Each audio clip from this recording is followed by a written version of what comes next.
Hello hi everyone, welcome to sun rise Academy Hyderabad. నేను మీ Nani Yadav, Sunrise institute director. I'm mathematics faculty. చాలామంది విద్యార్థులు కూడా మరి తెలంగాణలో ఆల్రెడీ టెట్ పరీక్షలు ముగించనున్న సమయం వచ్చింది. మరి ఆ ముగించిన సమయం తర్వాత మరి ఇచ్చిన షెడ్యూల్ ప్రకారంగా డిఎస్సి ఉంటుందా? First question. చాలామంది విద్యార్థులు కూడా డిఎస్సి పోస్ట్ పోన్ అవుతుంది, డిఎస్సి పోస్ట్ పోన్ అవుతుంది అని చాలామంది విద్యార్థులు కూడా నాకు చెప్పిన సందర్భం ఉంది. కాల్ చేసి అడుగుతున్నారు. వారందరి కోసం ఈ వీడియోలో నేను క్లియర్గా మీకు ఎక్స్ప్లెయిన్ చేయడం జరుగుతుంది. డిఎస్సి పరీక్ష షెడ్యూల్ గురించి, అదేవిధంగా school assistant mathematics syllabus analysis, ఇంటర్లో ఏమేమి ఉంటుంది సిలబస్, మరి గత ప్రీవియస్లో మనకు టీఆర్టీ సిలబస్ ఏ విధంగా ఉంది, మరి ఇప్పుడు ఈ సిలబస్ ఏ విధంగా ఉంది, ఏ సిలబస్ మీద ప్రాధాన్యత ఇవ్వాలి, ఎక్కువగా వచ్చే ప్రశ్నలు ఏ టాపిక్ నుంచి వస్తున్నాయి అనే దాని గురించి కూడా క్లియర్గా నేను ఈ వీడియోలో ఎక్స్ప్లెయిన్ చేయడం జరుగుతుంది. సో మీరందరూ కూడా ఈ వీడియోని చూసే ముందు లైక్ చేయండి, అదేవిధంగా సబ్స్క్రైబ్ చేసుకొని వాళ్ళు ఉంటే సబ్స్క్రైబ్ కూడా చేసుకోండి. మరి మన సన్ రైజ్ అకాడమీ నుంచి స్కూల్ అసిస్టెంట్ మ్యాథమెటిక్స్ మరియు హెచ్జిటి మ్యాథమెటిక్స్కి లైవ్ క్లాసెస్ రికార్డెడ్ చేయకుండా లైవ్ క్లాసెస్ విత్ లైవ్లోనే ప్లస్ క్లాస్ నోట్స్ కూడా ఇవ్వడం జరుగుతుంది. మరి ఎవ్రీడే జరిగిన టాపిక్ మీద ఎగ్జామ్స్ కూడా కండక్ట్ చేయడం జరుగుతుంది. మరి ప్రతి విద్యార్థి కూడా ఒకవేళ అతి తక్కువ ప్రైజు కేవలం మరి చార్జెస్ మాత్రమే, అంటే మినిమం చార్జెస్ మాత్రమే పే చేస్తూ మన యాప్లో school assistant mathematics and HGT mathematics batch ప్రారంభమవుతున్నాయి. స్కూల్ అసిస్టెంట్ మ్యాథమెటిక్స్కి అయితే ఆల్రెడీ ప్రారంభమైంది. నెక్స్ట్ అదేవిధంగా హెచ్జిటికి అయితే 5వ తారీఖు నుండి బ్యాచ్ ప్రారంభమవుతున్నది. మీరందరూ కూడా తప్పకుండా మర్చిపోకుండా మీరు మరియు మీ మిత్రులు ఎవరైనా ఉంటే ఖచ్చితంగా జాయిన్ కండి. సో ఇప్పుడు కంటెంట్లోకి వచ్చినట్లయితే చాలామంది కూడా మనం జెన్యూన్గా చెప్తే నమ్మరు. ఎవరైతే జెన్యూన్గా చెప్తారో వారిని మీరు ప్రామాణికంగా తీసుకోండి. ఈ సమాజంలో చాలామంది కూడా ఏంటంటే అల్లాటప్పగా ఈజీగా ఎవరైతే చెప్తారో, 4 మాటలు ఎవరైతే చెప్తారో వారినే నమ్ముతారు. ఈ సమాజం కూడా అలా తయారైంది. కాబట్టి మిత్రులారా, నేను ఒకటే చెప్తున్నాను, ఖచ్చితంగా ఎవరైతే కష్టపడి చదువుతారో వారికి జాబ్ వస్తుంది. కష్టపడి చదవండి, ఖచ్చితంగా జాబ్ వస్తుంది. మరి ఆ కష్టపడి చదవాలంటే అంత ఈజీ కాదు. చదివేటప్పుడు ఒక ప్రణాళిక ఉండాలి. ఏ అంశాలను చదవాలి, మరి ఆ అంశాలపై ఎలాంటి ఫోకస్ చేయాలి అనేది చాలా అవసరం. సో మరి అలాంటి అవసరానికి గైడెన్స్ మీరు ముందు తీసుకొని నచ్చితే మీరు పాటించండి, నచ్చకుంటే వదిలేయండి. Okay, right. మరి ఇక్కడ తెలంగాణ రాష్ట్రంలోని డిఎస్సి షెడ్యూల్ మరి ఎప్పుడు ఉండబోతుంది సార్ అంటే, నాకు తెలిసినంత వరకు 100% మనకు జూలై 17 నుంచి ప్రారంభం కానున్న షెడ్యూల్ ప్రకారంగా, కానీ అది కాస్త పోస్ట్ పోన్ అయ్యి నాకు తెలిసి మరి ఆగస్టు వరకు పోయే అవకాశం అయితే ఉన్నది.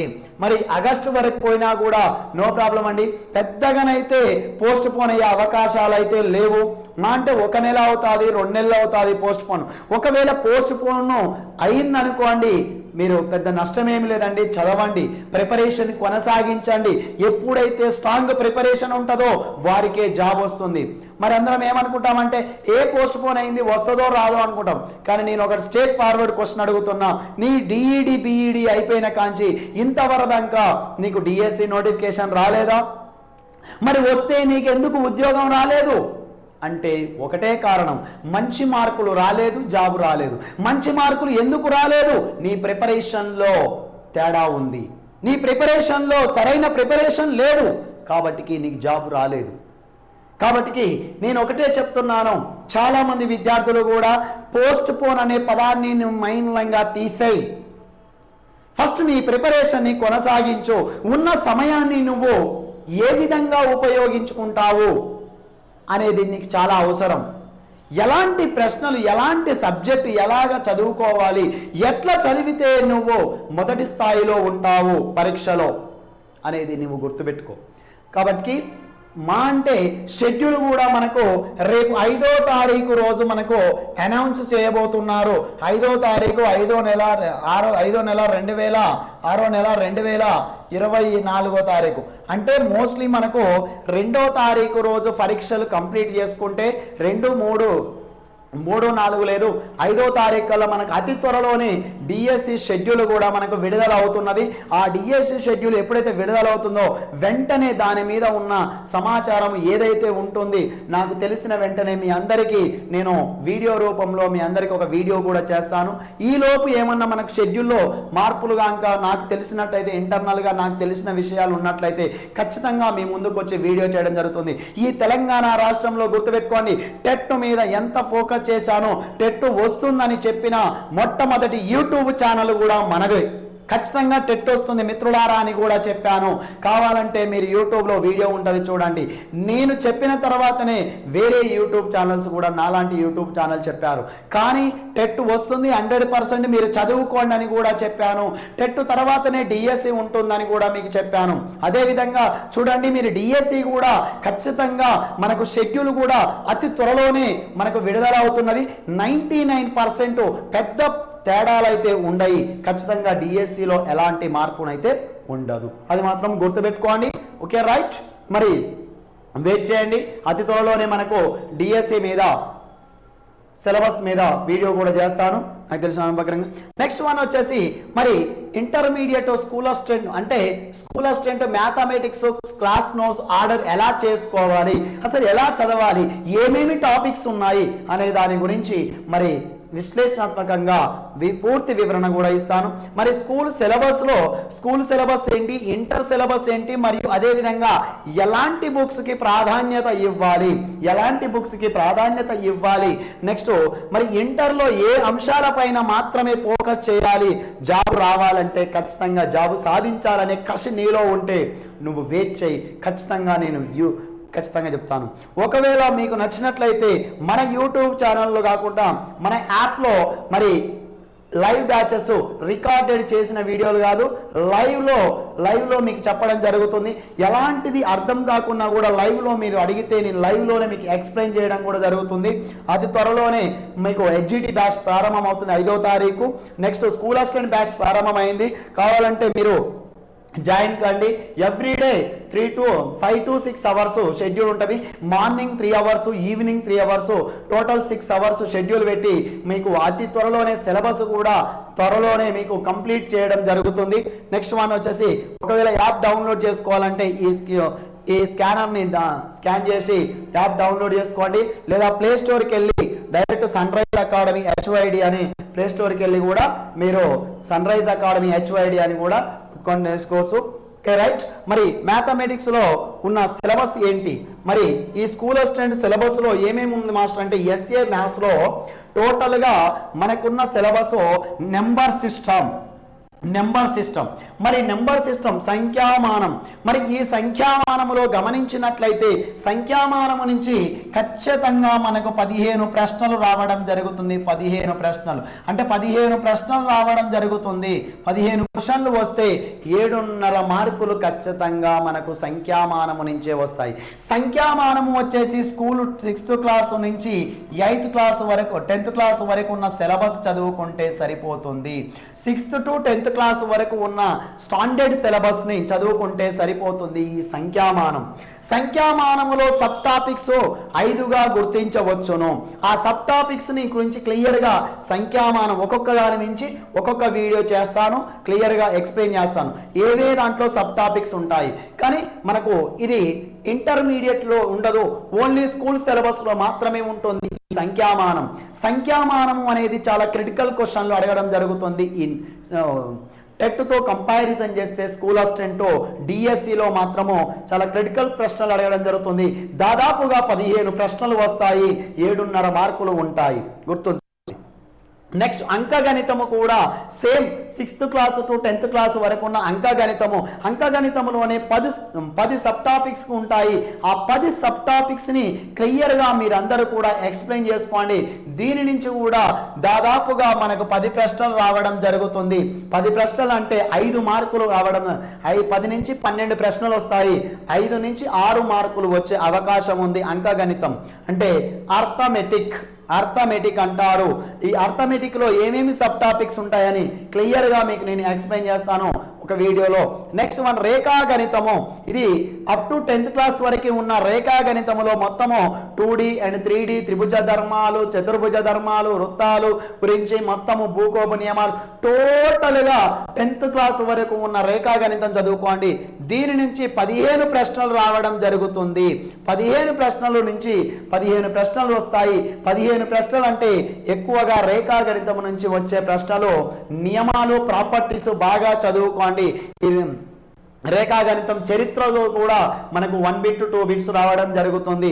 మరి దాని గురించి కూడా నెక్స్ట్ వన్ వచ్చేసి క్షేత్రమితి నుంచి కూడా 12 ప్రశ్నలు రావడం జరుగుతుంది. 12 ప్రశ్నలు అంటే 6 మార్కులు ఉంటాయి. క్షేత్రమితి మెన్సురేషన్ లో 2D అండ్ 3D కూడా ఉంటుంది. 2D and 3D mensuration. Next అదే విధంగా పాలిగాన్స్ కూడా ఉండడం జరుగుతుంది. పాలినామియల్స్. నెక్స్ట్ వన్ వచ్చేసి పాలినామియల్స్. క్షేత్రమితిలోని మరి 2D ఉంటుంది, 3D geometry, 2D and 3D total గా 2D అండ్ 3D తో పాటుగా బహుభుజులు కూడా ఉంటుంది.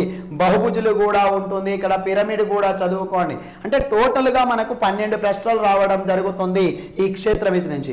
టోటల్ గా ఈ 4 టాపిక్స్ కూడా మనకు స్కూల్ సిలబస్ నుంచి ఉంటాయి. ఇది 6th class to 10th class వరకు ఉన్న సిలబస్ చదువుకుంటే సరిపోతుంది. కానీ టెక్స్ట్ బుక్ లో ఉన్న ప్రాబ్లమ్స్ మాత్రమే చేస్తే ఎగ్జామ్ లో అలాంటి ప్రాబ్లమ్స్ రావు. టెక్స్ట్ బుక్ లో ఉన్న కాన్సెప్ట్ ని బేస్ చేసుకొని ప్రశ్నల సరళి మాత్రము డెప్త్గా అంటే చాలా క్లిష్టంగా అడుగుతాడు. చాలా మంది ఇక్కడ ఈ టోటల్ సిలబస్ చూడండి. ఈ 4 టాపిక్స్ కూడా ఆల్మోస్ట్ ఏ కాంపిటేటివ్ ఎగ్జామ్స్ రాసినా కూడా మాక్సిమము నెంబర్ 1, నెంబర్ 2, నెంబర్ 4 ఈ 3 టాపిక్లు మాత్రము చాలా క్రిటికల్ గానే మీకు అడుగుతాడు. ప్రీవియస్ క్వశ్చన్ పేపర్ చూడండి. అదే విధంగా మనకు డిఎస్సిలో కూడా మీరు గుర్తుంచుకోండి. సంఖ్యామానము, అంకగణితము, రేఖాగణితము, క్షేత్రమితి ఈ 4 topics 6th to 10th class వరకు ఉన్న కాన్సెప్ట్ ని బేస్ చేసుకుంటాడు. కానీ అందులో ఉన్న ప్రశ్నల కంటే బయట ప్రశ్నలు అంటే క్లిష్టమైన ప్రశ్నలు అడగడానికి ఆస్కారం ఉంటుంది. చాలా మంది గుర్తుపెట్టుకోండి. మీరందరూ కూడా ఏమనుకుంటామంటే డిఏఓ ఎగ్జామ్ జరిగింది, మీ అందరికీ తెలుసు. డిఏఓ ఎగ్జామ్ ఎస్ఎస్సి అంటే 10th క్లాస్ స్టాండర్డ్ అని ఇచ్చాడు. కానీ అందులో ప్రశ్నలు చూడండి, ఒక రేఖాగణితం నుంచి ప్రశ్నలు చూడండి, ఒక దాదాపు 20 ప్రశ్నలు వచ్చినాయి. 20 ప్రశ్నలు కూడా అంత ఈజీగా చేసేటట్టు లేవు. అంటే కాన్సెప్ట్ ని అది యూజ్ చేస్తాడు, ప్రాబ్లమ్స్ మాత్రము క్లిష్టంగా అడిగే ఆస్కారం ఉంది. కాబట్టి మిత్రులారా, జాబ్ కొట్టాలంటే మరి ఈజీగా పేపర్ ఉండదు. ఈజీగా పేపర్ ఇస్తే లక్షలాది మంది ఆన్సర్ చేయగలుగుతారు. మరి లక్షలాది మందికి ఉద్యోగాలు లేవు. కాబట్టి గుర్తుంచుకో మిత్రులారా, నిరుద్యోగుల సంఖ్య ఎక్కువ ఉంది, మరి పోస్టుల సంఖ్య తక్కువ ఉంది. కాబట్టి నిరుద్యోగులని ఫిల్టర్ చేయాలంటే ఖచ్చితంగా పేపర్లో క్లిష్టమైన ప్రశ్నలు వచ్చే ఆస్కారం ఉంది. 100% వస్తున్నాయి. కాబట్టి మీరు గుర్తుంచుకోండి, స్కూల్ సిలబస్ వచ్చేసి ఈ 4 టాపిక్స్ స్కూల్ సిలబస్ నుంచి ఉంటుంది. నెక్స్ట్ వన్ వచ్చేసి మరి ఆల్జీబ్రా వచ్చేసి ఇది దీని నుంచి ఒక 12 ప్రశ్నలు వస్తాయి. కానీ ఈ బీజగణితము నుంచి ఆల్జీబ్రా అంటే బీజగణితము ఇది 6th క్లాస్ నుంచి 10th క్లాస్ వరకు ఉన్న సిలబస్ లో కొంత ఉంటుంది. నెక్స్ట్ వన్ వచ్చేసి ఇంటర్మీడియట్ లో కూడా మనకు కొంత ఉంటుంది. ఇంటర్ లో ఉన్న సిలబస్ కూడా ఉంటుంది. ఫర్ ఎగ్జాంపుల్ గా చూసినట్లయితే వర్గ సమీకరణాలు ఉన్నది. మరి వర్గ సమీకరణాలు అనేది బీజగణితంలో వస్తుంది. లీనియర్ ఈక్వేషన్స్ అంటే క్వాడ్రాటిక్ ఈక్వేషన్స్ లో మరి వర్గ సమీకరణాలు అనేది ఇంటర్మీడియట్ 2Aలో ఉంటుంది. మరి ఆ 2Aలో ఉన్న టాపిక్ ని క్లిష్టంగా చదువుకోవాలి. ప్లస్ అదే విధంగా మనకు స్కూల్ స్టాండర్డ్ లో కూడా కొంత టచ్ అయి ఉంటుంది కాబట్టి ఇది మిక్స్డ్ గా ఉంటుంది. అంటే స్కూల్లో కొంత సిలబస్ ఉంటుంది, ఇంటర్మీడియట్ లో కొంత సిలబస్ ఉంటుంది కాబట్టి ఖచ్చితంగా దీని మీద ఫోకస్ చేయండి. ఇది మరి బీజగణితం నుంచి. నెక్స్ట్ కోఆర్డినేట్ జామెట్రీ నిరూపక జ్యామితి. ఇది టోటల్ గా ఇంటర్మీడియట్ లో ఎక్కువగా ఉంటుంది కానీ 8th క్లాసులో మనకు స్టార్ట్ అవుతుంది. 8th క్లాసులో నుండి ఇంటర్మీడియట్ వరకు ఉంటుంది. మరి ఈ ఇంటర్మీడియట్ లో కూడా టోటల్ సిలబస్ చదవద్దు. కోఆర్డినేట్ జామెట్రీ మరి 2Bలో ఉంటుంది, 1Bలో కూడా ఉంటుంది. కానీ 2Bలో అసలు ఏమీ వద్దు. అంటే 1Bలో మాత్రము మీరు 1Bలో వచ్చేసి ఎక్కువగా ఫోకస్ చేయవలసింది సరళ రేఖలు, straight line topic, third topic ఉంటుంది. నెక్స్ట్ అదే విధంగా మరి కోఆర్డినేట్ సిస్టమ్ అని ఇంట్రడక్షన్ పార్ట్ ఉంటుంది. మరి ortho centre, సర్కమ్ centre, conic sections. Next అదే విధంగా distance between formulas, areas formulas, total గా ఇంట్రడక్షన్ పార్ట్ ఉంటుంది. ఆ ఇంట్రడక్షన్ పార్ట్ తో పాటుగా లోకస్ కూడా చదవండి, బిందువు పదము. అదే విధంగా మరొక టాపిక్ సరళ రేఖ. అంటే ఎక్కువ లేదు సిలబస్, చాలా తక్కువ సిలబస్ అండి కోఆర్డినేట్ జామెట్రీ మనకిచ్చిన సిలబస్ ప్రకారంగా. ఇంతకు ముందుకైతే first year, second year 2B and 3B 2 dimension ఉండేది, 3 డైమెన్షన్ ఉంది. కానీ ఈసారి అసలు ఏమీ లేదు. ఓన్లీ మీరు చదవవలసింది 1Bలో కోఆర్డినేట్ జామెట్రీ ఇంట్రడక్షన్, బిందువు పదం, దాని లోకస్ అంటారు. నెక్స్ట్ వన్ వచ్చేసి స్ట్రేట్ లైన్. అదేవిధంగా అక్షర పరివర్తనం కూడా అవసరం లేదు. ట్రాన్స్ఫర్మేషన్ ఆఫ్ యాక్సిస్ కూడా చదవకండి. పేర్ ఆఫ్ స్ట్రేట్ లైన్స్ ఏమీ చదవకండి. ఓన్లీ 1Bలో మీరు చదవలసింది స్ట్రేట్ లైన్ మొత్తం టోటల్ గా చదవండి. నెక్స్ట్ అదే విధంగా బిందువు పదం లోకస్ చేయండి. దానికన్నా ముందు 2 డైమెన్షన్ ఇంట్రడక్షన్ పార్ట్ ఉంటుంది.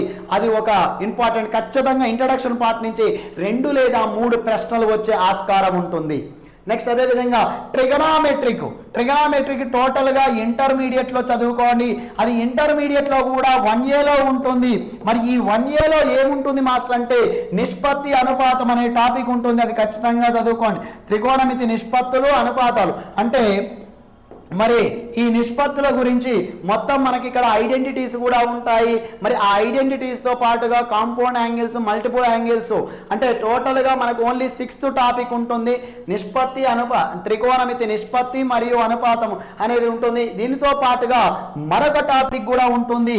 అది ఇంతకు ముందుకు ఓల్డ్ సిలబస్ ఇంటర్మీడియట్ లో ఉండేది. ఎత్తులు, దూరాలు, హైట్ అండ్ డిస్టెన్స్. మరి ఆ హైట్ అండ్ డిస్టెన్స్ ఇప్పుడు ఇంటర్మీడియట్ లో లేదు కానీ మనకు సిలబస్ లో ఉంది. ఎందుకుంది మాస్టర్ అంటే ఇప్పుడు 10th క్లాస్ లో ఉన్నది మనకు మరి ఎత్తులు, అనువర్తనాలు అనే టాపిక్ ఇచ్చాడు కాబట్టి మరి ఆ ఎత్తులు, దూరాల నుంచి కూడా ఖచ్చితంగా ఉంటుంది. ఎత్తులు దూరాల నుంచి కూడా మనకు ప్రశ్నలు అడిగే ఆస్కారం ఖచ్చితంగా 2 లేదా 1 ప్రశ్న వచ్చే ఆస్కారం ఉంది. అది హైట్ అండ్ డిస్టెన్స్ నుంచి. అది త్రికోణమితిలో మీరు చదవవలసిన 2 టాపిక్లు. ఒకటి నిష్పత్తి, అంటే త్రికోణమితి నిష్పత్తులు మరియు అదే విధంగా ఎత్తులు మరియు దూరాలు సంబంధించింది టోటల్ గా. ఇక ఏమి ప్రాపర్టీస్ ఆఫ్ వద్దు, హైపర్బోలిక్ వద్దు, ఇన్వర్స్ వద్దు, ఏమి వద్దండి. ఇది 1Aలో ఉంటుంది, 1A టెక్స్ట్ బుక్ లో ఉంటుంది. 1A టెక్స్ట్ బుక్ లో 6th టాపిక్ చదువుకుంటే సరిపోతుంది.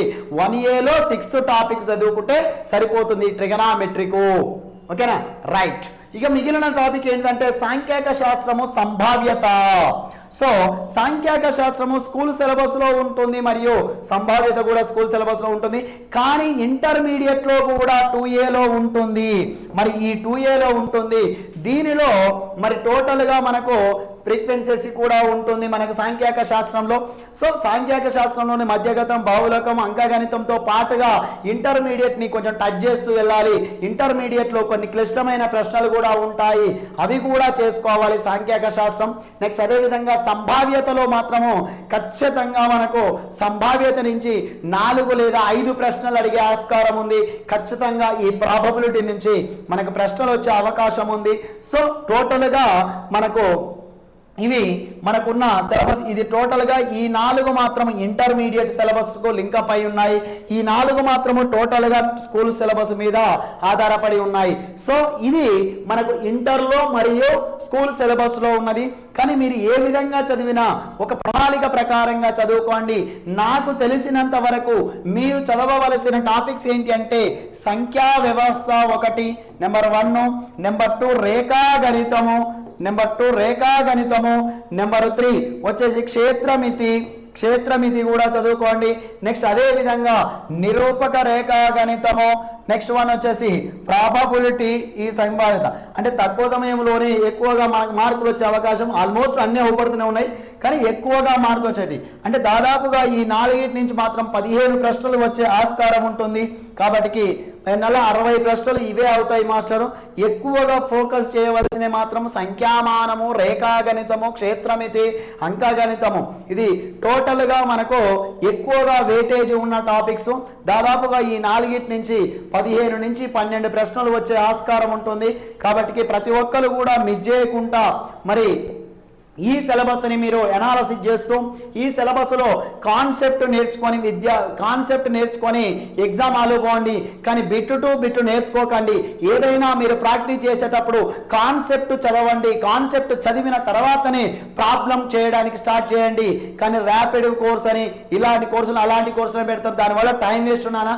ప్రశ్నలు మస్తు ప్రశ్నలు ఉంటాయి, కానీ కాన్సెప్ట్ తెలవంది నువ్వు ఏ విధంగా చేస్తావు ప్రశ్నలు. ఫస్ట్ ఆఫ్ ఆల్ నువ్వు కాన్సెప్ట్ని మైండ్ లో పెట్టుకోండి, కాన్సెప్ట్ ని నేర్చుకోండి. కాన్సెప్ట్ అంటే ప్రాబ్లం ఏమిచ్చాడు, ఏ విధంగా చేయాలి, ఎలా చేస్తే ఆన్సర్ వస్తుంది అనేది నువ్వు ఫస్ట్ గమనించుకో మిత్రులారా. మరి అలాంటి కాన్సెప్ట్ లైవ్ లోనే మనము మన sun rise academy HYD app లో ప్రతిరోజు 3 గంటలు మార్నింగ్ ఈవినింగ్ 3 గంటలు లైవ్ క్లాసులు తీసుకోవడం జరుగుతుంది.